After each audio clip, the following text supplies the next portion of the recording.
Update for all you listeners out there. We're currently sitting in the new podcasting room. The official Podzilla podcast studio. Yeah, this will have multitudes of updates in the coming weeks and months. Mm-hmm. Jasha, I'm looking in your corner. We're in your house at the moment. Looking in your corner, and I see no less than 40 novels in one series stacked up on the shelf. What's going on there? I'm sure we've talked about Dragonlance on the show before. I think we have. Yeah, a classic Dungeons and Dragons series from Yeah. pre-80s that you absolutely love. Yeah. Both Old big fans school of. fantasy series. Yeah, and there's a main series of books in the Dragonlance world that are recommended reading to get the main storyline, get all the main characters, and then there's like 200 plus other books in the world about other places and characters.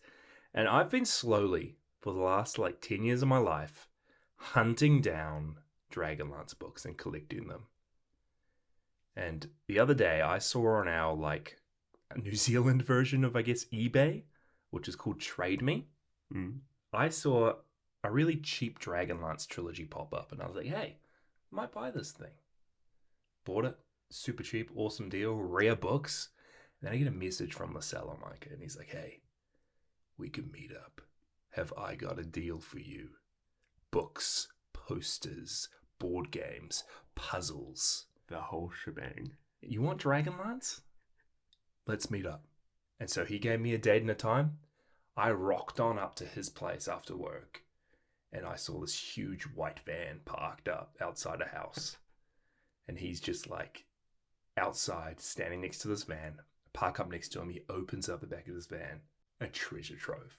No Whole way. back of this van, back to front, full of Dragonlance memorabilia. So I spent like a cheeky $300.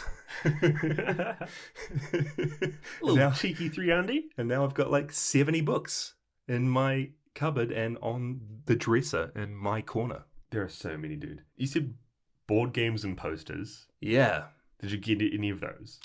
I was tempted. I know you reached your threshold of 300. But am I going to sit down and do a Dragonlance puzzle? Heck yes. When am I going to do that? I've got 70 Dragonlance books to read. Are you not going to put a little Dragonlance poster up on the wall? No, I don't have room. In this room, there's going to be that Godzilla poster there up on the wall above this recording space. Okay. You can put one sideways. You could put it on the ceiling. I'll save that for our spin-off Dragonlance podcast I drag you into making someday. What's its name? Dragoncast. I guess it's the Lancecast. Lancecast. Heroes of the Lancecast. Heroes of the Lancecast. Hey, This coming is soon. This is happening. Yeah.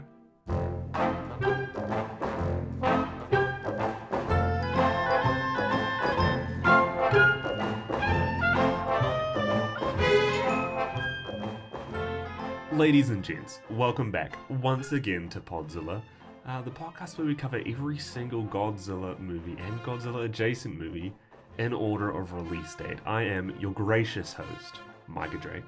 And I am your even graciouser co-host. More gracious than More me. gracious. Space Jasha Drake. No, My twin from the stars. your twin from beyond the stars. Yeah, welcome back, guys. We are getting ever closer to the wrap-up of Godzilla's Heisei series. This is the second to last one. It's flown by, dude. I didn't realize there was one more. I thought we had like 3 more. Yeah, I after know. This. Because what was it, 6 in total? Yeah, Is or it only 7? 6? Okay, we got Return of Godzilla. We got Biollante. We got King Ghidorah. We got Mothra. We got Mechagodzilla. We got SpaceGodzilla and Destroyer. So that's 7 all up. Sheesh. And yeah, we're at the end of that road almost. What's that word for like the one before the last? This is that word. That escapes me right now. That's the one. That's the word. You guys know You the guys word. know you guys know This- what it is. This is that episode. But yeah, I mean, Micah, how have you been? It's been a while since we've just done a casual little checkup on the show. What's going on in your life right now? Casual checkup. Oh, dude. I've been doing night shifts galore. Yeah. I'm very tired. Mm-hmm. Almost every time we record one of these episodes, I start to fall asleep. I saw it happening. That's nothing new for me, really. I have been finishing some crazy books that have been plaguing my life with their length. Is this the House of Leaves? House of Leaves. I've read through the House of Leaves. Crazy ergodic literature. Ergodic? Ergodic, that's a word for books that almost like choose your own adventure where you're flipping all over the place. You don't read it in the style of a standard book. I was pretty much reading a dictionary and a thesis wrapped into one for the past 6 months. Was it good? It was all right, but it felt like my entire life for the past 6 months has had a looming threat in the background and I can never fully relax. You're already in a waking nightmare from night shifts, and then you're reading The House of Leaves and then falling asleep to Godzilla movies. Yeah. So I finished that and I feel like a weight has been lifted, JJ. Hey, there we go. And I'm gearing up for a D&D in-person campaign that we're going to start up together. It's going to be real fun. Yeah, it's going to be really fun playing Dungeons & Dragons once again. The Curse of Strahd. The Curse of Strahd. I'm going to be playing D&D while I'm reading D&D books. Yeah. You kidding me? The dream. And doing our D&D podcast. Yeah. Stay tuned. Along with our 50 other podcasts that we've brought up here. What's been happening with you? I've been doing a lot of travel for work, so we've been like missing each other. We've been ships in the night at times when it comes to podcast scheduling and just hanging out in general. But yeah, I've been traveling around for work, which has been pretty cool. Being able to go to see a couple movies here and there, which I wouldn't have been able to otherwise. Saw this real cool Japanese film. Don't know if I've talked about it on the show yet, but it was called Gate of Hell. G-A-I-T? G-A-T-E of Hell. G-A-I-T. Real cool, colourful Japanese film. A couple people in there from Godzilla films. Cool to catch them on the big screen. But other than that, my whole life has been consumed by Street Fighter 6. I've heard so much about that game, dude. I've been seeing button combos in my sleep. I mean, you can see right now my little joystick hitbox. What's it called? I think it's got a hitbox when it's just buttons, no joystick. What's it called with the joystick? You guys know what the word is. That's called a gamepad? A gamepad? Something like that. Oh, man. It's 10 p.m. we're recording this episode, guys. We're supposed to be awake for this. Okay. No more nonsense. No. Godzilla versus SpaceGodzilla, 1994. Micah, do you want to take us away?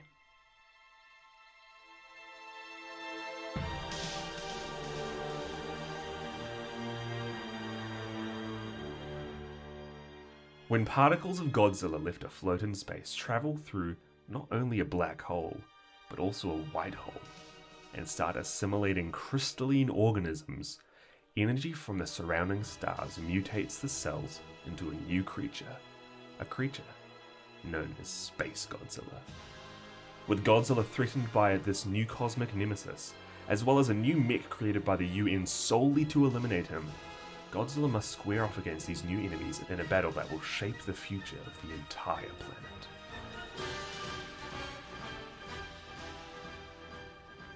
Hey, trying something new with these recaps, eh? But short and sweet.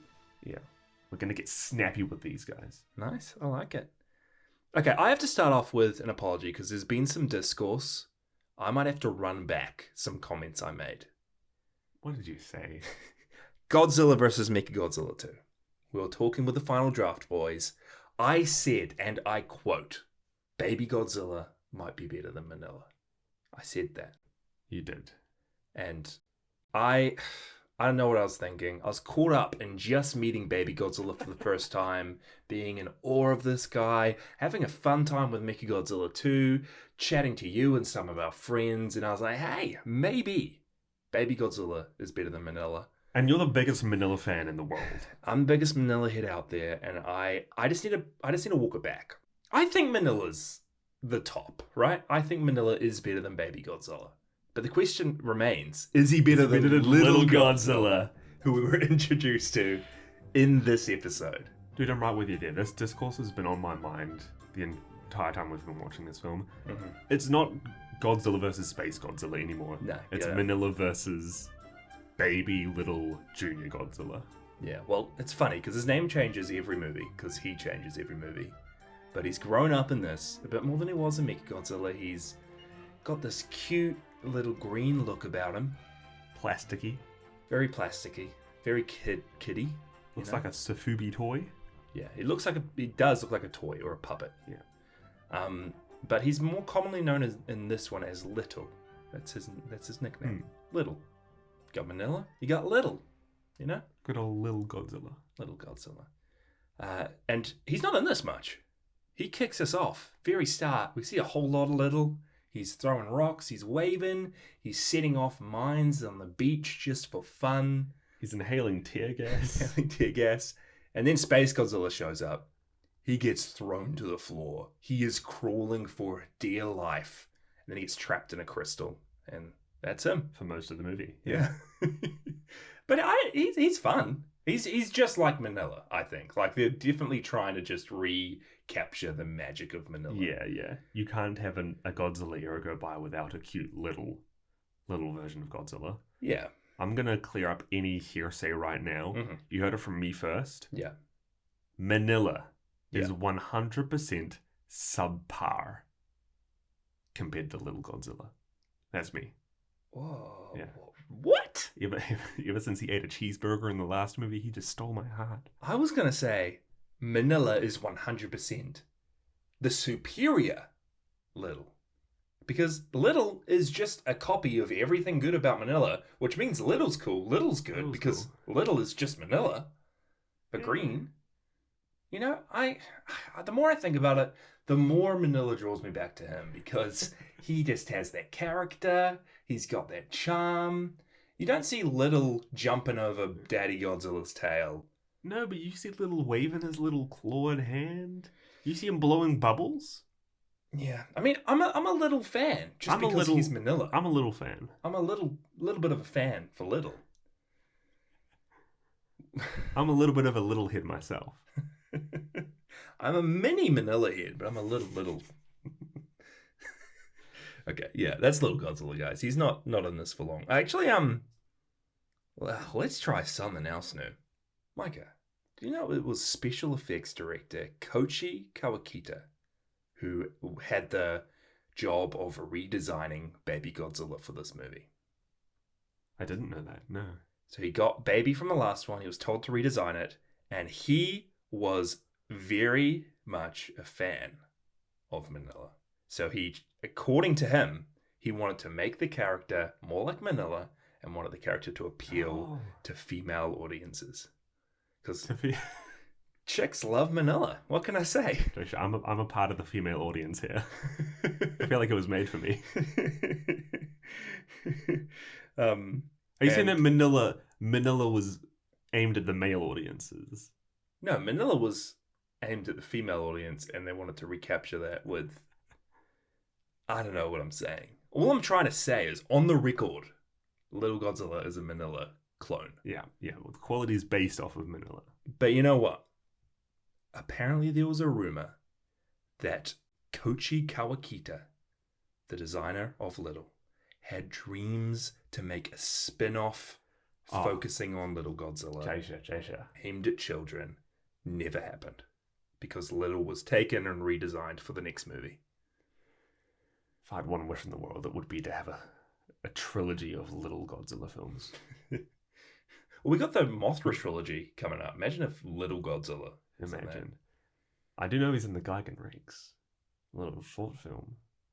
But that's a whole nother story. Yeah, we'll get there. Anyway, SpaceGodzilla. SpaceGodzilla. Let's get back on track. What do you think of the pacing of this movie? Because I thought it was a bit unique when it comes to movies up to this point. Absolutely. I think the start was pretty engaging. For the first portion of the movie, we are set up with the introduction of SpaceGodzilla soaring through the skies in his huge crystal spaceship jetpack. I want to know how that thing works. Because he clearly just clips into it from the bottom. Yeah.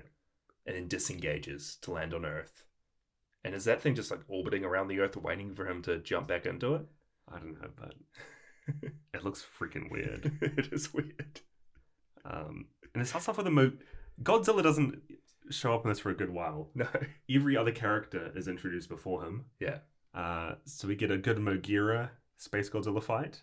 Yeah, and Mogira is a character. Mogira's in this. He's finally made his return to the series, or return to films in general, since the Mysterians movie way back in the 50s. 57 or something. Yeah. It's been at least nearly 40 years, I believe. It's been ages. And I mean, this movie, his appearance in this was the reason that we watched Mysterians in the first place, which means that was the reason we watched Battle in Outer Space, which means that was the reason that we watched The War in Space. Because of Mogira, and here he is. What did you think about Mogira? Okay, it's a cool design upgrade. Yeah. I think. They definitely heavily took inspiration from the previous Mechagodzilla iterations. Coming off the back of the last movie, I've heard a lot of people say this, that he's just the next upgrade to Mechagodzilla in this universe. He's the next iteration of the mech that the UN, the United Nations, create in the hopes of killing Godzilla. But instead of just adding a couple new guns here and there, they fully redesign him. They give him a drill nose, little beady bug eyes. Yeah. Jetpack tail. A jetpack tail, automatic laser focusing hands. Yeah. Good old arc beam energy reactor in the chest. Mm-hmm. Whole slew of new abilities. And not only that, he's also piloted by humans, which is something I always love to see. Yeah, it is cool. And that first scene when it's Mogira versus SpaceGodzilla, and they're just flying at each other through space, and there's like the practical little like asteroids. Yeah. Very, very Star Wars-esque. Yeah. Really cool. I really love it. It's a great little scene there. They don't do too much in the way of just flying past each other, but it's got a good little bit of charm to it. Yeah. I'll say. And Mogira can also split himself in two. Mm-hmm. So it's 3 mechs all in one. Yeah. Which I know was what they were initially planning for, or there were plans for Mechagodzilla and Mechagodzilla 2 initially before they changed that. Yes. So this guy all around is pretty much the upgrade of Mechagodzilla. Yeah. Because I was even reading online, and in the initial draft of this movie, it was supposed to have a repaired Mechagodzilla. Yeah, what's the reason they actually changed to Mogira? The special effects director, Koichi Kawakita, who once again is a guy who loved Manila, made little Godzilla like Manila. He loved Mogira because he was a big fan of the Mysterians. So he grabbed Mogira and replaced Mechagodzilla with it. Yeah. Which is pretty cool. So just spur of the moment decided that he liked Mogira better for this movie. Probably went to a board, chucked Mogira up on the whiteboard. We've already had one Mechagodzilla. Yeah. Get him out of the way. All new mech for Heisei. Yeah. Who do you think is better? Not Mechagodzilla. Oh, okay. Or Yeah. Showa Mogira or Heisei Mogira. I like Heisei Mogira. Yeah? And I've got a soft spot for Showa Mogira just because of how weird he looks. Yeah. Like, why is he even called Mogira in that movie? They don't explain it, do they? No, but in this, he's got like a cool little acronym. Mechanized. Keep going. Operational. Yeah. G. Ground.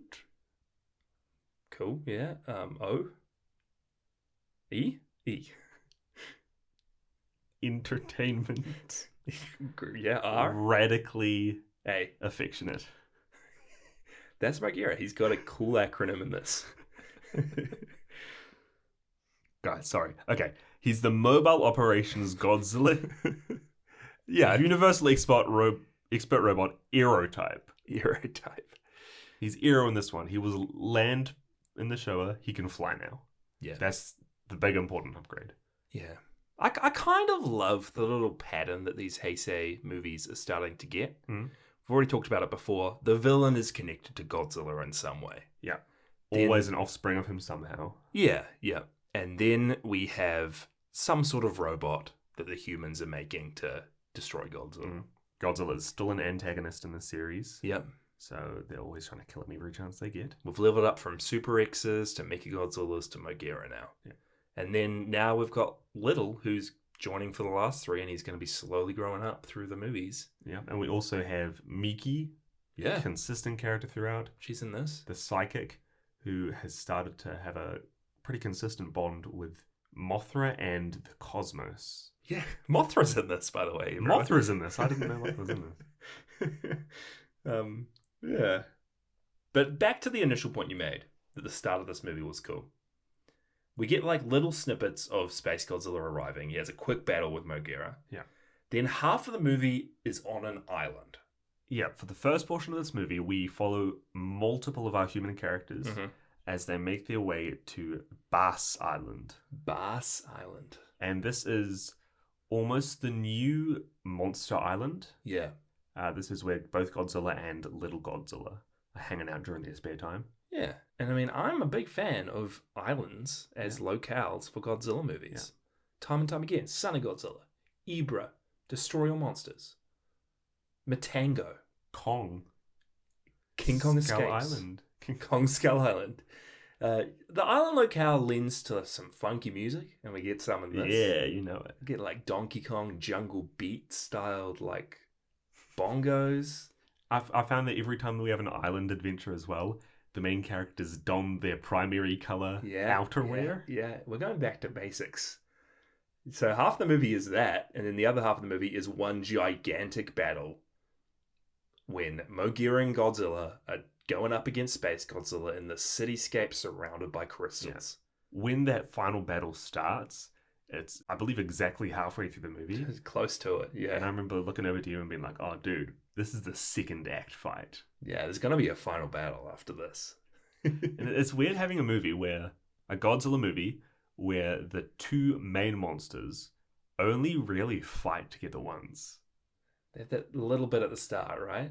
When SpaceGodzilla takes Little. I don't think they have any physical interaction. There's a lot of beams. Barely a fight, lots of beams.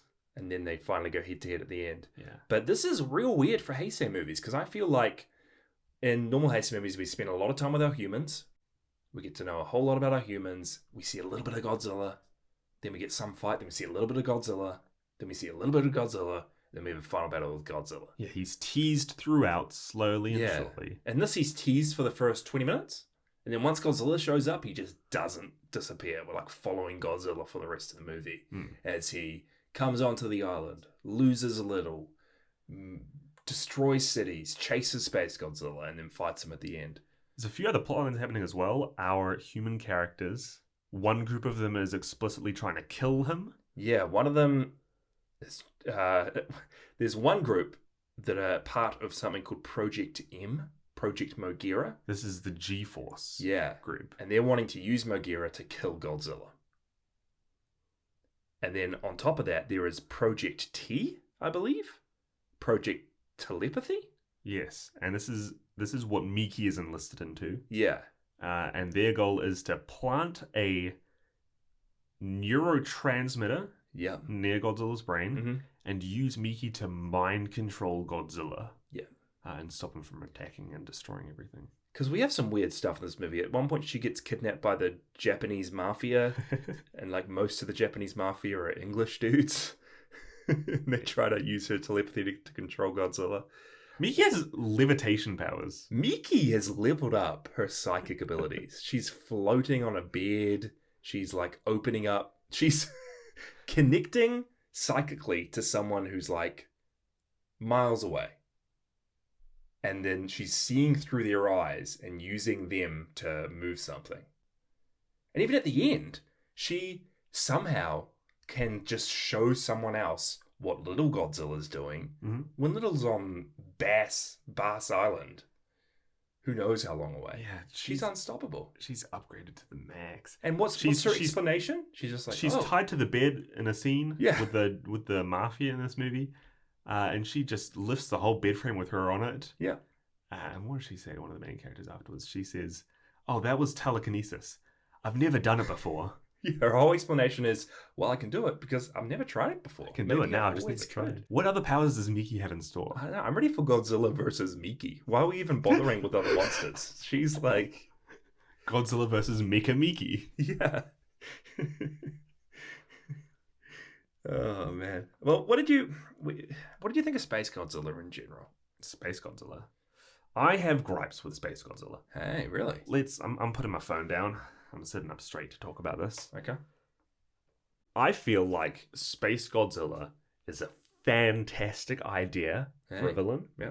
In the Heisei series so far, everybody has connections to Godzilla, except for Mothra. Get them out of here. And that's one of my favorite things about it so far. SpaceGodzilla, amazing idea. First proper alien of the series so far. You're right, yeah. Yep. There is nothing more imposing to me than the image of a giant crystal flying through space. Godzilla with the most amount of grimace you can get on a face at once. Two giant crystalline shoulder pads. Oof. I love the idea. I love the look of SpaceGodzilla. I don't love SpaceGodzilla. Really? So a lot of this movie, we are told about SpaceGodzilla and how he originated. Yeah, what was it? Godzilla cells were taken to space by Mothra. Either from Biollante or Mothra. They were sucked through a black hole, which then went through a white hole, which then attracted a whole lot of crystals, which then was given the energy of the stars. Energy from the stars, yeah. Which somehow created a beast, like Godzilla, that one was evil and wanted to get revenge on his twin. Yeah. Straight away. Yeah. Knew how to get to Earth and just started battling him for the heck of it. Mm-hmm. Kidnapping his son, trapping him. Kidnapping technically his son. Hey, you're right, yeah. His nephew. His adopted nephew. Yeah. But I just don't feel like he was built up as much as any of the other enemies and villains we've seen so far in the Godzilla Heisei series. Yeah, I get that. My gripe's more like I sure, his like backstory's weird and his explanation's weird, but I feel like most of the monsters' explanations are weird. My main thing my main thing with him is he's in this final battle. He's just standing in the middle of all these crystals for an hour. What is he doing? He's shooting crystals. He's shooting beams, shooting crystals, standing around, rotating around in a circle. Because really all he does, even with Mogira, is whenever anybody gets into close quarters combat, he just punches them, bites them, and then he has his beams. Yeah. Pretty much all he does. And then he has his crystals as well as, like, terrain objects. Yeah, and it's finally getting to me. It's finally getting to me that these enemies aren't doing anything. These battles are literally just energy beams, repeat. Same thing over and over and over again, repeat. There was one cool thing I remember SpaceGodzilla doing. That's when he stuck his tail into like the middle of Mogira and flung him up in the air with his tail. That was pretty cool. That's a cool move. I remember when he started flying a la Mechagodzilla around the area. Mogira did? Or SpaceGodzilla did? SpaceGodzilla did. He was levitating as well. Oh, he was using levitating. His psychic powers. Yeah. But like I love all the other Heisei enemies so far. We've had Chakiris. We've had Biollante, yeah, who was set up for so much of the movie. Yeah. We knew all of the phases they went through. She was just a beast in her final form. Yeah. Who else have we had? We've had King Ghidorah, Mecha King Ghidorah, real true threats. Mothra and Batra. We've had Mothra and Batra. Mm-hmm. Batra with so much lore around them. Mechagodzilla, who was built up the whole movie. We felt for the pilots of that Mechagodzilla suit. Super X2. We Super X2 and Super X. And then we get to SpaceGodzilla, and for someone who had never seen SpaceGodzilla before, to me he seemed like the ultimate villain. Almost like the Thanos of the Heisei series. Yeah. And we get to him and he's just so lackluster in every single battle he's in. Yeah. Like the coolest thing about him was that he had crystals to fight with, but other than that, the crystals are cool. The crystal iconography is really cool. Crystals coming up everywhere, crystals raining from the sky. His crystal dorsal fins look pristine. The crystals that get blown up on his shoulders. But he just doesn't seem like an intimidating villain to me. No. And it kind of seems weird that Godzilla and Mogira had such a hard time fighting him. He doesn't really have any character either. No real personality that we see at all. None. And I was expecting a little more from SpaceGodzilla. And I know there are rumors, Jasha. Yeah. I know there are rumors that sometime in the future, MonsterVerse will get to SpaceGodzilla. Well, I don't know. The whole theory for the next MonsterVerse movie was Biollante or SpaceGodzilla, right? And then the new Empire. And then we got Lanky Kong, apparently. I don't even know if it's a thing anymore, but I'd love to see a return to SpaceGodzilla sometime and for him to do him justice. Yeah. Well, apparently, this movie went through a lot of changes, especially with SpaceGodzilla as well. He was initially called Godzilla, and he was going to have an army of giant dragonflies at his disposal. He would have blatant telepathic powers, which he would use to mind control Miki and Little Godzilla to do his bidding. Dude, I'm going to pause you there. Imagine how cool it would be, Little Godzilla as an antagonist fighting Godzilla. Hey, Godzilla having to make some difficult There are stakes choices. there. Yeah. Like a true father. But Toho had very, very poor box office results with the previous kaiju movie, which was Orochi, the Eight-Headed Dragon. So, the money that they had to spend on this film got completely stripped back. They got told they weren't allowed to make any giant alien dragonflies. That would be way too much money. And they severely cut down the story and reduced SpaceGodzilla's role for the finished product. Because now that you say that, it does feel like a good portion of the last half of the movie especially is just focused on the Mogira pilots. And it does feel it feels like Mogira's the protagonist of this movie. Yeah, it does. And it feels like they didn't know what to do with the end. It's the same thing for an hour. Yeah, it's focused on Mogira, which is cool. Where is Little Godzilla? He is definitely wasted. Yeah. For somebody who was built up in the previous film and they made the effort to keep the continuity going. Yeah. I mean, we see his red eyes flare up again, right? Which is how he used his, like, almost psychic abilities in the last movie. Yeah. It's like teased at the start of this movie. What happens? Nothing. Calls Godzilla, I guess. I get. We see a little bit of a bubble. Yeah. This suffers from what's it called? Like middle movie syndrome? Yeah. Middle movie syndrome. I'm hoping he's a bigger part in the third one. Yeah. Well, we've touched on all the kaiju except for Mothra. And Jaysha, Fairy Mothra. Fairy Mothra is plural. Is the plural of Mothra Mothras? Or is it Mothra? Is this like a Bigfoot situation, right? Yeah, because you have multiple Bigfoot. You don't have big feet, you've got Bigfoot. You don't have Bigfoots. Two Bigfoots. No, two Bigfoot. Two Mothra? I'd say two Mothra. Hey. We get a quick snippet of Mothra in this movie as she's flying through space, and then we see from her wings millions of fairy Mothras, smaller Billions Mothras. of Mothra. Trillions of Mothra flying spread out across from the her, cosmos. sending it out. Fairy Mothra traveling to every world, every planet that's in need of help. Come to colonize every single planet in the galaxy. And a Fairy Mothra shows up to Miki. Miki keeps talking to Fairy Mothra and the Shobijin throughout the film. And I'm not clear whether or not, like, is this just a psychic vision? Or is a literal Fairy Mothra flying to Earth to see her? Because we see during the credits, a Fairy Mothra flies back to space. Yeah, I think it's a proper physical thing. So there's literally this tiny little Mothra that's sent through space to return to Earth. Yeah, just like the Shobijin. Hey. The cosmos, sorry. Yeah, the cosmos. Dude, tell me, Jaysha, what relevance did the Fairy Mothra have to this plot? Miki needed some way to know that SpaceGodzilla was coming.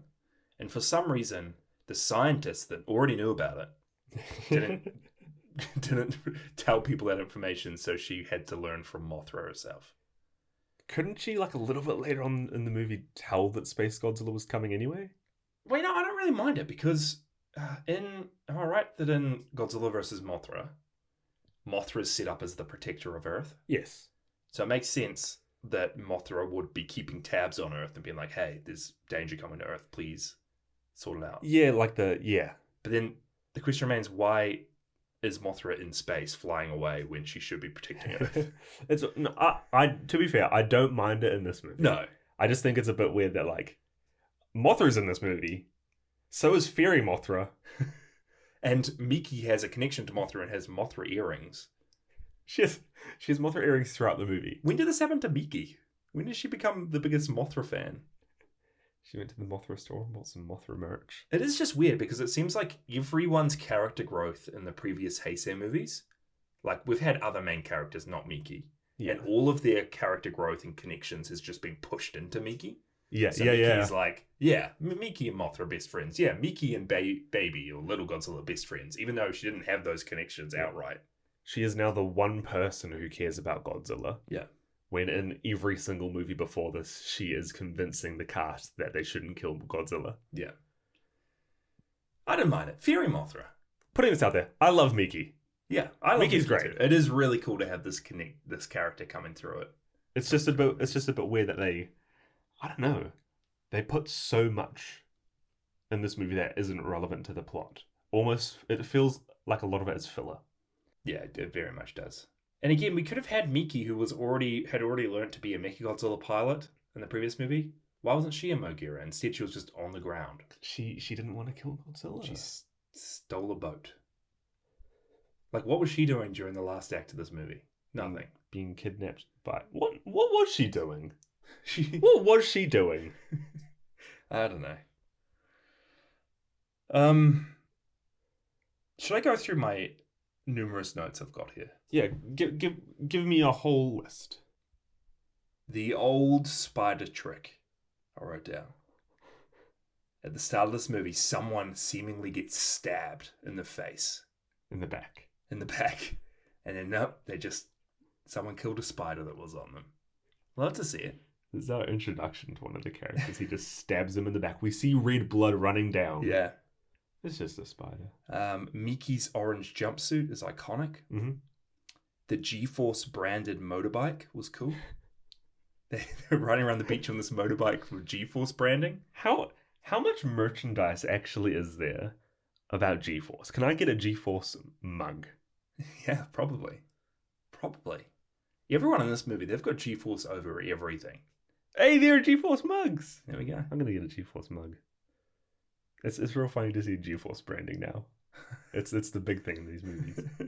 I wrote man ass as he takes a shower. We had a naked butt in this movie, guys. This is our first outright Godzilla nudity in my Godzilla movie. Male nudity. Have we had female nudity in Godzilla? Yeah. Terror of Godzilla. Hey, you're right. What's happening to Godzilla? Man, it's just got so downhill, guys. So raunchy now. So raunchy. Loved the crazy hunter dude. I think his name was Yuki. And when he was trying to like shoot Godzilla with a gun, and he's running around the beach, commando crawling around the beach, while this crazy jungle music's playing. This is a wild scene. And somehow he's keeping up with Godzilla as he's commando crawling and Godzilla's walking. Yeah. Now this is Major Akira Yuki, and he's set up in this movie. Whoa. I like him because he has ties to the Return of Godzilla.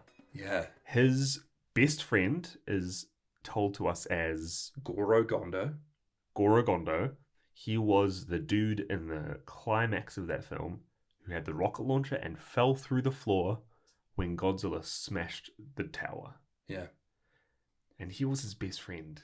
And he's angry at Godzilla. This is such a crazy callback. We have a callback to Return of Godzilla in this. We've got a callback to Baalante, to Mothra, to Mechagodzilla with Mogira. The only thing we don't have connections to is King Ghidorah, but I guess the connection to Mechagodzilla already connects up to King Ghidorah. And then Mogira from there. Everything's connected. You love to see it. Yeah. And his plan is he has a bullet filled with blood coagulant that he's planning to shoot into Godzilla. Do you know what this will do to Godzilla, Jasha? I have no clue what coagulant means. It will coagulate and thicken his blood. Which does? Which would raise his blood pressure. Hey, really? Yeah. What would that do? Do you think your body can push around thick blood through all your veins and arteries? No siree. But people in real life have high blood pressure. Yeah. It doesn't kill them. Sometimes it does. Can you get such high blood pressure that it blocks your arteries? Or does it give you a high chance of heart attack? High chance of heart problems. Okay. Yeah. Hey, Micah, we had people asking for you to use your medical skills in the Podzilla episode. He's trying to give Godzilla hypertension. Hey, there we go, guys. You heard it here first. Does it medically make sense for this to be a good plan for someone to try and coagulate Godzilla's blood? In your medical opinion, Micah, your certified nursing opinion right now, Yes. you're all for this plan? Yeah, it'll form blood clots within him. Mm-hmm. Give him heart problems. Yeah. Stuff him up. I was kind of surprised they didn't bring back the old cadmium ammo. But this makes sense. I don't know how this random dude got his hands on. What they said that he was supplied just random medication and scienced this. He put it into together. existence. Yeah, he was asking for some sort of. He's asking for some sort of. I will say elements, and he put it all together. I will say, not a bad plan. Well, the plan was beyond me, guys. I just heard blood coagulant. That was enough. What I loved was we got this real epic shot of Godzilla with epic Godzilla music, and then we quickly do a tight zoom over his shoulder, and we see this dude running across the beach with wacky music playing as he's waving a gun around. And he's keeping up with Godzilla while crawling. It made me laugh. It was good. What a guy, Yuki. My favorite part of him is when for some reason they chose him to be in the mech of Mogira at the end. Yeah. And he full on just sabotages the mission straight away. Yeah. It's like, SpaceGodzilla's coming. And now I want to kill Godzilla still.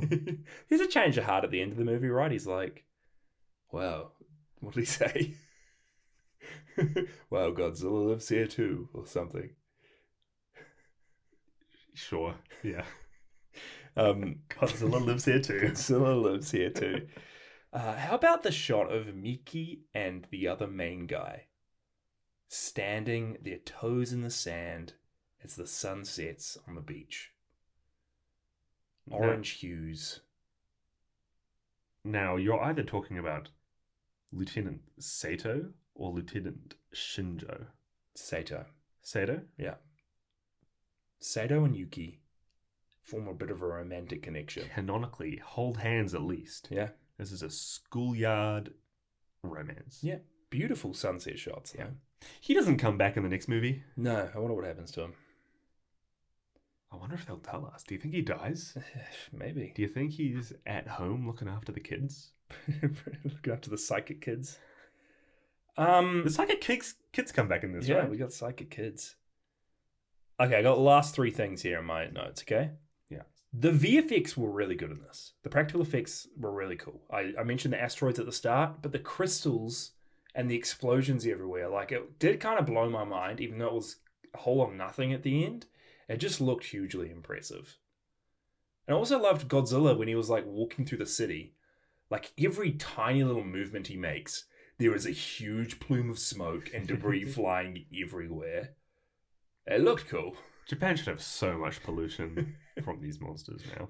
No, he's great. And even in the last fight, I believe we get small flashes of something burning Godzilla. Something's burning Godzilla. Yeah, of burning Godzilla. Something's burning Godzilla. We'll see more next film, maybe. Hey. Yeah, the last two things were that just the sight of Godzilla bent over, shielding his son while he was getting pummeled by SpaceGodzilla. He never did this to Manila.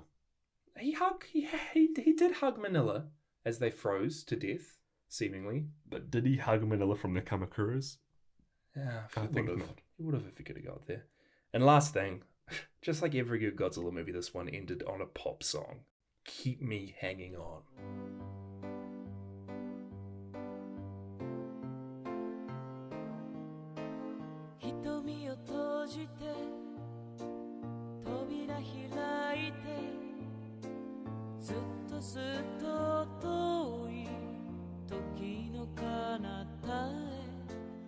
This is a good song. Not only does it end with the pop song, it ends with Godzilla wading into the water to a pop song. Classic. Just like every good Godzilla movie. Just like every good Godzilla movie. There's a format to these movies, like you were talking about. You have Ewan making a mech to stop Godzilla. Yeah. You have an enemy brought on by Godzilla's own cells. Yeah. It ends with Godzilla wading into the water or ending up in the water. And Miki saying this real philosophical question, Yeah. like, wow, Godzilla, we exist with him here. He's just like one of us on Earthkind. We Yeah. have to protect each other.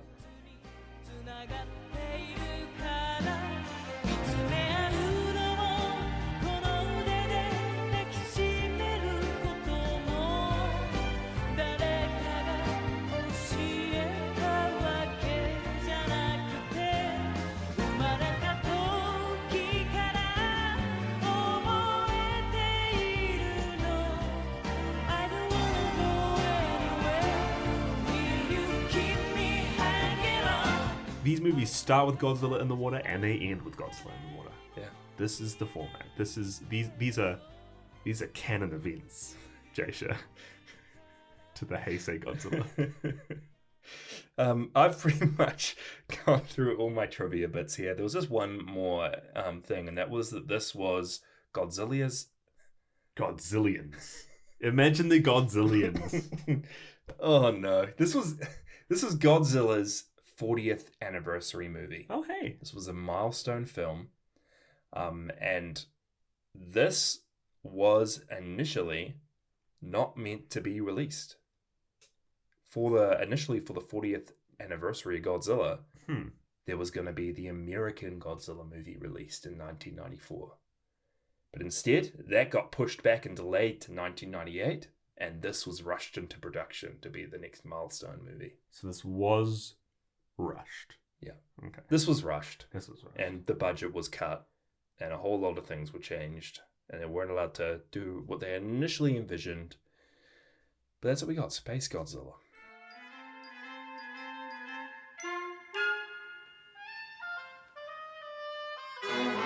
Now tell me, Jasha, having said all of this, what are you going to rate Godzilla versus Space Godzilla?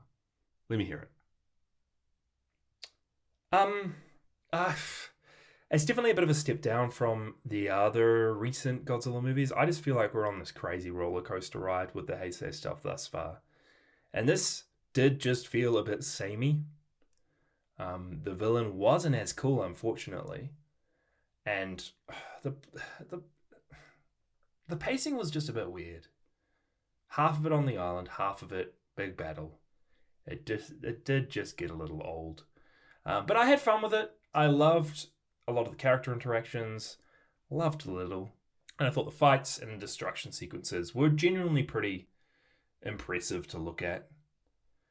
So I'm going to give this one... what am I rating it? Well,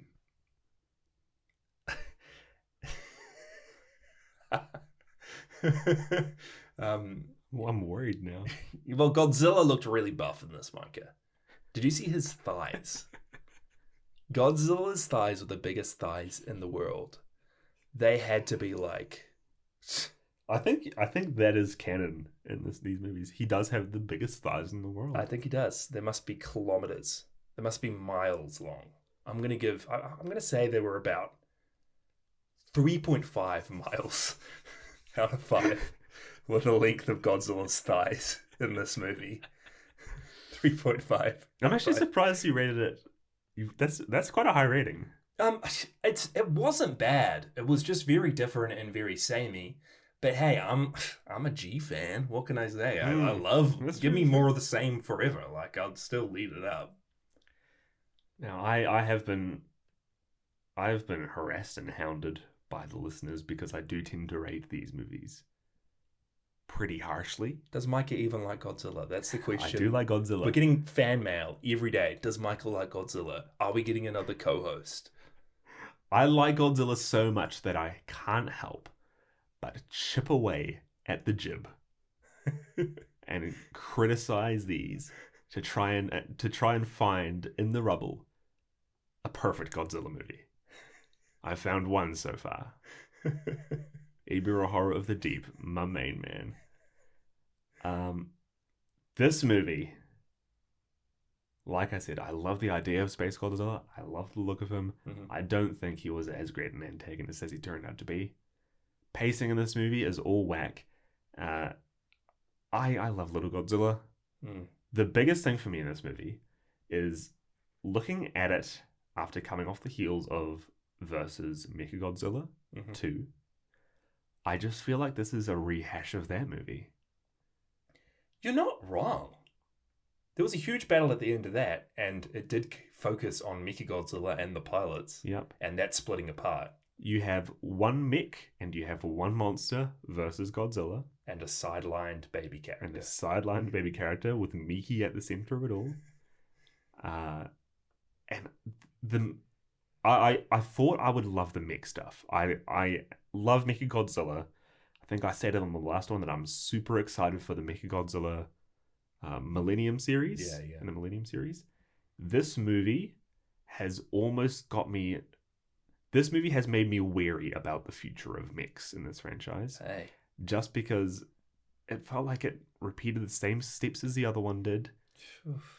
You have this mech which splits up and you have trouble and descent between the pilots. Man, next thing you know, your worst nightmare is going to come true and the Super X is going to make a return or something, you know? Oh, yeah. Thank goodness that that's not going to happen. Oh, gosh. Yeah, I don't know. It feels so weird to me that a lot of the Heisei so far has been Godzilla or versus this other monster, when it feels like at the heart of it, Toho is trying to substitute human characters and human stories for mech stories. And I don't know if I like that, but hey. I'm going to give this one... I'm going to say that Godzilla's thighs in this movie are 2 miles long. Wow. I think this is a subpar Godzilla movie. I don't think, just looking at Godzilla's thighs, I don't think they're 2 miles long. I think they're bigger than that. Dude, did you see how fast that dude was crawling? Not fast. You just keeping up with him. Nah, I'm going to ask you this. If you had to make one change about this movie, what would it be? I actually, reading what they initially envisioned, Yeah. which would be to give SpaceGodzilla a bit more character and maybe some kind of mirror Mickey's abilities with his abilities. Yeah. And use him to use Godzilla's closest allies against him. Like, that could have been enough. There was a scene at the start of this movie on the island where Operation T... I don't think there was... Yeah, telepathy. Yeah, telepathy, yeah. Operation Telepathy. They shot the transmitter at Godzilla's neck. Yes. And for a split moment, we see Miki trying to control him. Yeah. I would have loved to see that taken further. And they have been like, hey, this didn't work on Godzilla. Maybe it can work on SpaceGodzilla. Shoot it into SpaceGodzilla. SpaceGodzilla uses... This is like conspiracy theory. My Fan version. theory. Fan take on this film. SpaceGodzilla takes over Miki with Whoa. his telepathic powers Hey. and creates dissent with the human side of the story. SpaceGodzilla sneaks mind-controlled Miki onto Mogira. Imagine Uses this. mind-controlled Miki to control Mogira. SpaceGodzilla and Mogira versus Godzilla. Hey. Little Godzilla comes in at the last minute. To help his dad, but then he gets turned He as well. he uses his red Oh. telepathy to save the day and break the connection with Miki, connecting with Miki once more with the bond that they share. Mothra returns at the end, sends her army of fairy Mothras to just send a barrage attack towards SpaceGodzilla. His crystals can't even hold off against these many This is Mothra. This is so good. I won't even mind if we do chuck Super X3 in there as well. Get everybody back for this one. Now, I do feel like there are a lot of remnants of that past first iteration of this movie left in this one. Yeah. I would have loved him to take a little bit more time and cleaned it up a bit more. Yeah, it would have been very good. Oh man, it's funny as well. They tease in this one. They're like, "Wow, SpaceGodzilla was just the first. There's going to be many more enemies in space." And there's not. The next movie's the finale. And we were watching this on DVD, Yeah. which has a lot of special features. One of the things that included was a trailer for Godzilla vs. Destroyer. Mm-hmm. How are we saying that officially? Destroyer? Destroyer? I famously cannot say it because I used to call it Destroyer as a kid. I always thought it was Destroyer. And that makes sense. There's the Oxygen Destroyer and there's Destroyer. But it is spelt with multiple O's. and I think it's Destoroyah, but I just get inside my head, and I think there's way too many O's and R's than there are. So next episode is going to be a heck of a time. Desitoroya. Destoroyah. On that trailer, the next movie is marketed in a real weird way. Godzilla dies. Explicitly stated in the trailer. Spoiled for everyone who watches trailers. I guess spoiled for everyone who listens to Godzilla now. Yeah. I know you were really hoping that Heisei Godzilla stayed around for a bit more. That there were more than 7 episodes, like we said. But they explicitly hyped this up as not only the death of Godzilla, but the end of the Heisei era. Yeah. And they knew this was the end. Hmm. Did they see that Heisei was on the decline? I think it was because, again, the American Godzilla movie was coming out. And I think they with Chinzilla. Yeah, with famous Zilla. And I thought they just assumed that was going to do way better than it ended up doing. So they were wrapping up their Japanese series. Godzilla was going to go all in on the American market. There was going to be thousands of Zilla-centric movies. But I think that did badly, and then Toho then made the Millennium series of Japanese movies to rectify Godzilla's name. To Suitmation. Yeah. But yeah, it's a big one. Next episode, guys, we're going to be talking about Godzilla versus Destroyer. So that's going to be a lot of fun. Godzilla dies. That's all you need to know. And not only is it the end of the Heisei era, but we're nearing the end of Podzilla Season 2. Yeah, we've got a couple more months left in us. But there is going to be a whole lot of surprises. It isn't the end of the Heisei era, even though it's the end of the Godzilla Heisei series. So get ready. We've got some cool surprises, some cool guests lined up. But without further ado, you guys sent in a whole lot of messages. There's a lot of love for this film, and not some that don't love it so much. So let's get right to that. People thought that Godzilla's thighs were much, much shorter Yeah, than usual. Godzilla had tiny thighs, according to some people. But yeah, if you've got anything to say about any of the movies we cover on this show, you can send it in to podzillapod@gmail.com. Mm-hmm. Something else we're also thinking about trying out is if you have a Letterboxd account. And Letterboxd is an app or a website where you can log and review and track the movies that you watch. If you tag one of your reviews with Podzilla, we can see that. And we're going to read every single tagged review, and we might share those on the show as well. So we got a couple of those here. First one was from Jacob, who's Morshu in the Discord. Jacob says, "This was the first Heisei movie I ever saw, so this holds a special place in my heart. The fun characters and concepts make for a fun time, as well as Baby being absolutely adorable, but not as cute as Dorats, though, in my opinion. This movie is also the perfect representation of don't talk to me or my son ever again in the final battle. And he thinks that Godzilla's thighs are 4.5 miles long out of 5. It's pretty big thighs, dude. We also had a review of this movie from Brandon on Letterboxd. Oh, Brandon's the man. Yeah, he said, "This is definitely my least favorite movie of the Heisei era films I've seen so far, but I still had a ton of fun with it. Mogira looks incredible, and its various forms and alterations are so cool and well executed. Godzilla himself looks great in this. For some reason, Baby Godzilla does not, though. The suit they use looks so fake and plasticky. SpaceGodzilla is a design I've enjoyed since I was a kid. I love the different aspects of his power suit as well. He has some really interesting abilities that make him a formidable foe, and this was the first Heisei era film I felt like dragged at times. Yeah. Again, though, still a lot to enjoy, and he said that Godzilla's thighs were 3.5 miles long. Hey. Why'd you say miles? We use kilometers here.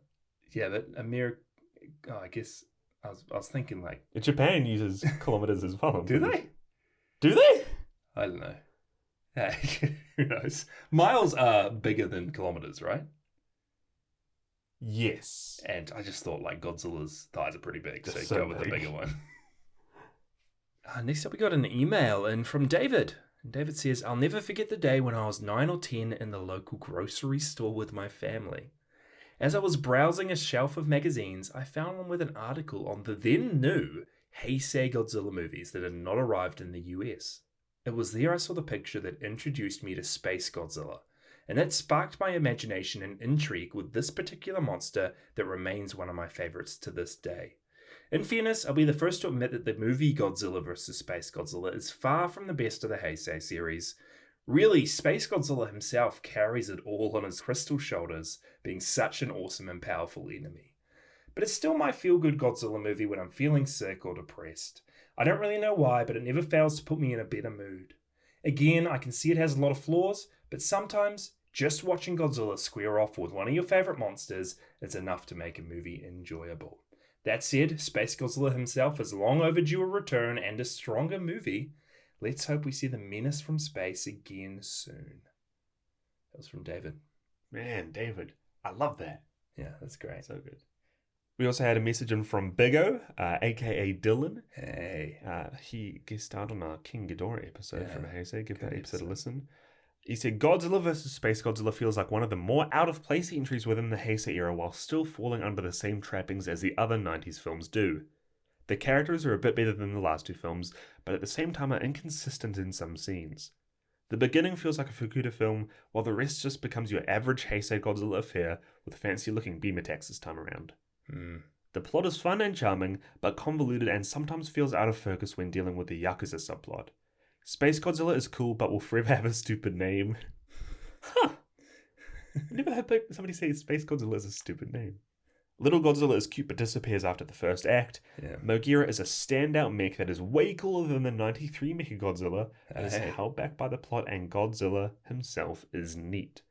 His design is a much needed improvement over the awful 93 design, which made him look unhealthy with a fat belly and bad posture. The music is also fine but stands out like a sore thumb and is Hattori's weakest work in the Godzilla franchise. Overall, the film is decent enough time killer with charming, fun enough sequences, but nothing super exceptional. I see you, Big O. Smart joke there. What's the joke about Super exceptional. that? Hey, that's pretty good.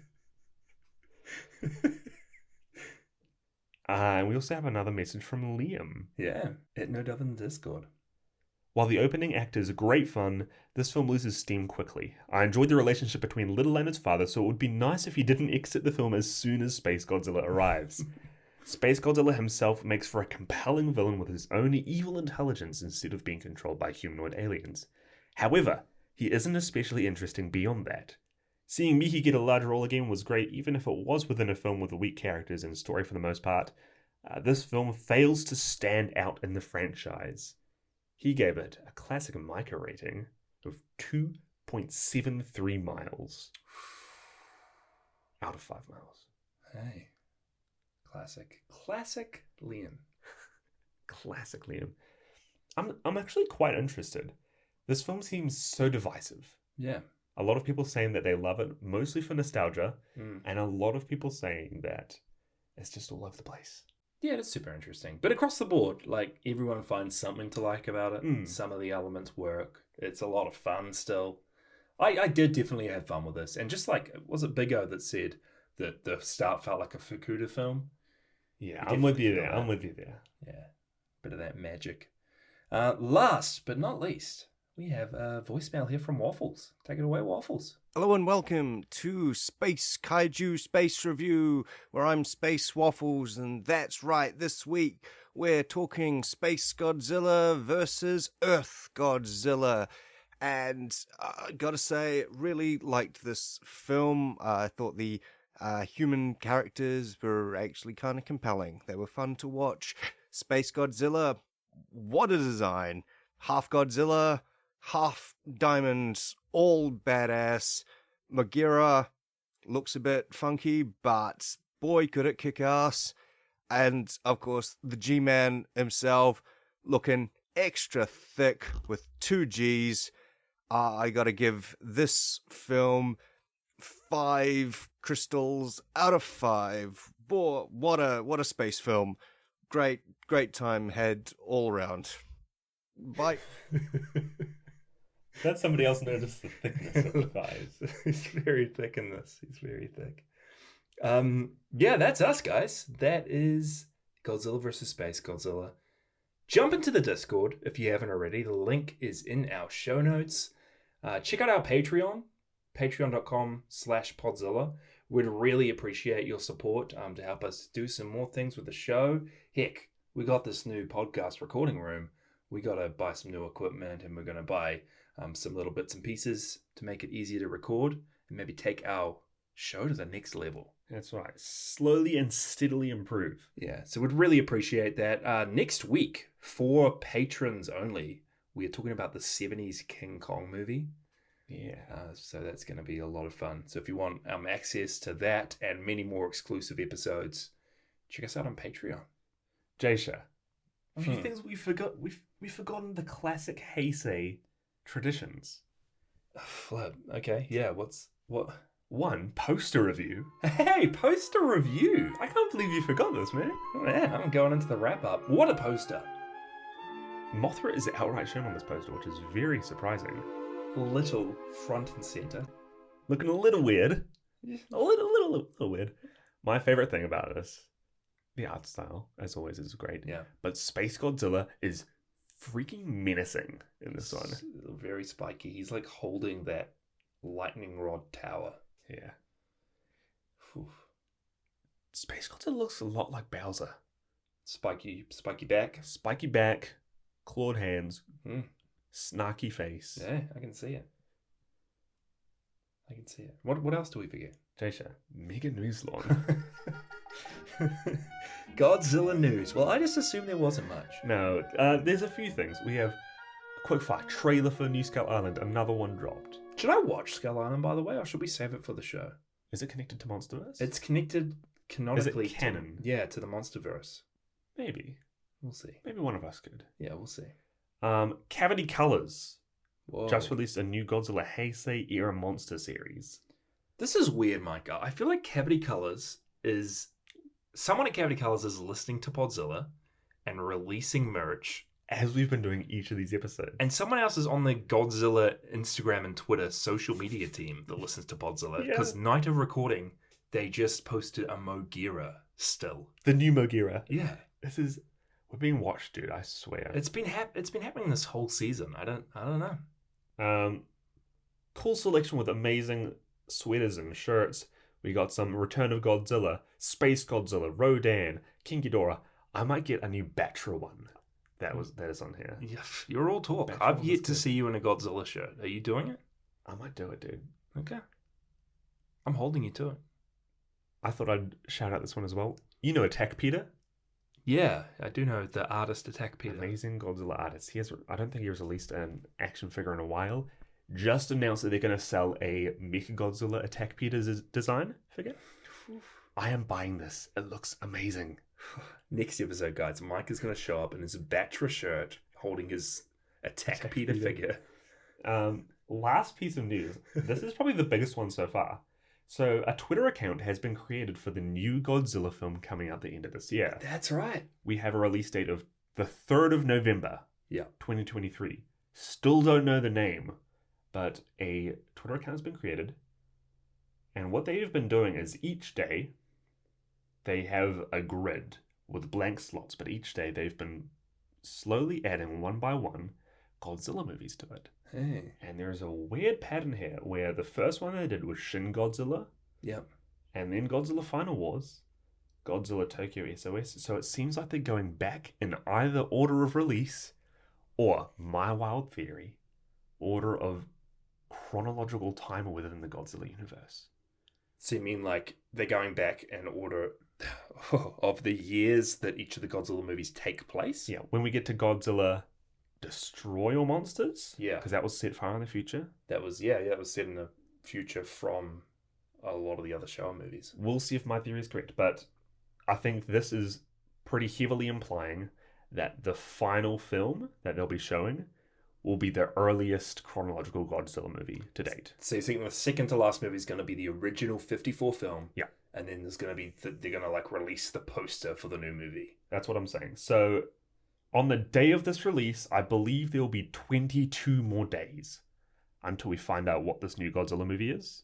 You don't think they're just like going backwards from all the live action Godzilla Japanese movies It could be. as like a way to celebrate the history of Godzilla before they announce the next step? It could be. But I've got a hunch. Okay. So we'll see in, I believe, 2 episodes' time, if I'm correct.